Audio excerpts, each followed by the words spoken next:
You ask Tiger to solve. This deals with linear equations with one unknown. The final result is x equals 2. Let's solve it step by step. Simplify the expression. Expand the parentheses. Group like terms. Multiply the coefficients. Simplify the arithmetic. Group like terms. Combine like terms. Group all constants on the right side of the equation.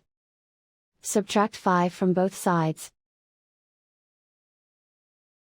Simplify the arithmetic.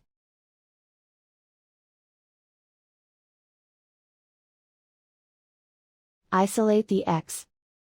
Divide both sides by 3. Simplify the fraction.